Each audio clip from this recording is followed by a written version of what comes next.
Okay, welcome to lesson 4-4. Our goal today is to learn how to compare mixed numbers. We've compared fractions to each other, and we've learned about mixed numbers and how to form mixed numbers, but now we're going to be given two or more and have to tell which one's the bigger one, which one's the smaller one, or how to put them in order.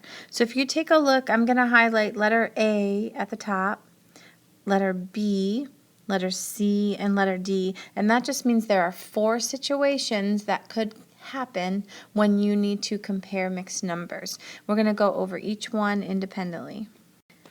So as I work through each example, you're going to take the notes on your note sheet that you have in front of you to put in your binder.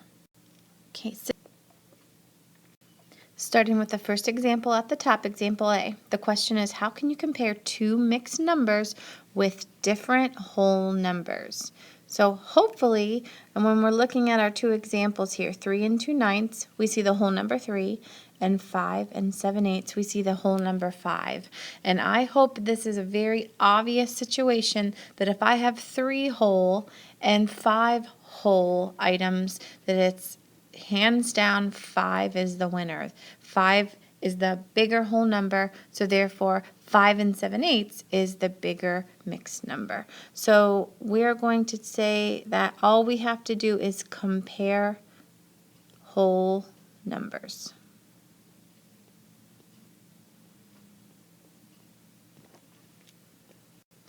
And again, that's when our two whole numbers are different in our mixed numbers. We've had a 3 and a 5. They're completely different, so it's very obvious which one is going to be bigger than the other one.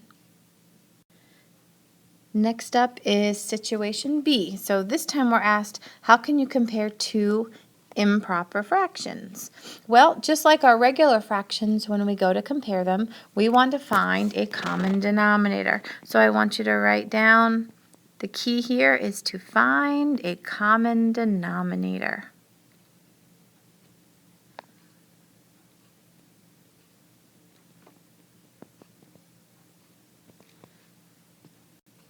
When I look at my 9/6 and my 12/8 and I go through the multiples of both 6 and 8, the least common multiple or the least common denominator is going to be 24.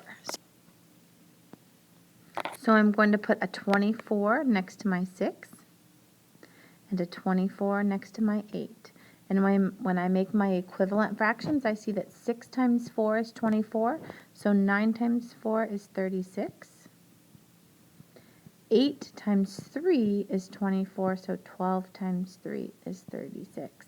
And I discover that these two improper fractions are equal to each other, 36/24 and 36/24. So in review so far, in situation A, we have compared two different whole numbers, and in situation B, we've compared two improper fractions. So we're moving on to situation C. How can you compare one mixed number and one improper fraction? So what I'm going to do here is step number 1, because we're going to have 2 steps. I'm going to change the mixed number to an improper fraction. So please write down on your notes, change the mixed number to improper fraction.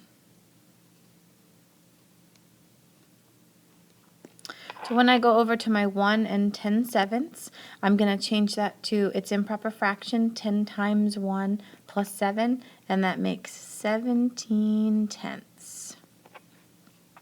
But we're still not done because we can't compare 7/5 with 17/10. So step number 2 is after we get that mixed number into an improper fraction, now it's time to find a common denominator. So find common denominator.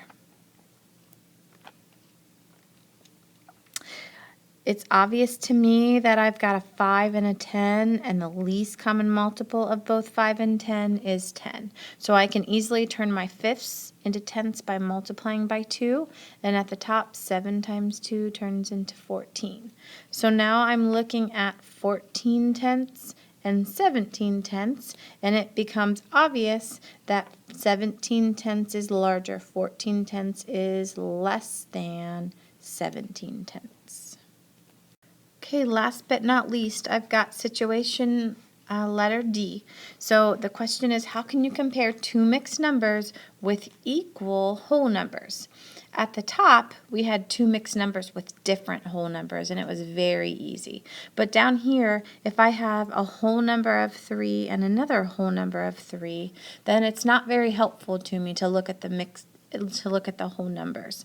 I'm going to look at the fractions, and the first thing I'm going to do, step number 1, is I'm going to compare the fractions only. Compare the fractions only.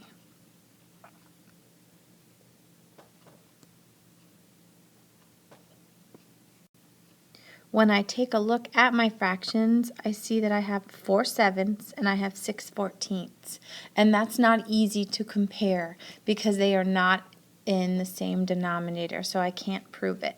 So step number 2 for me is to find a common denominator.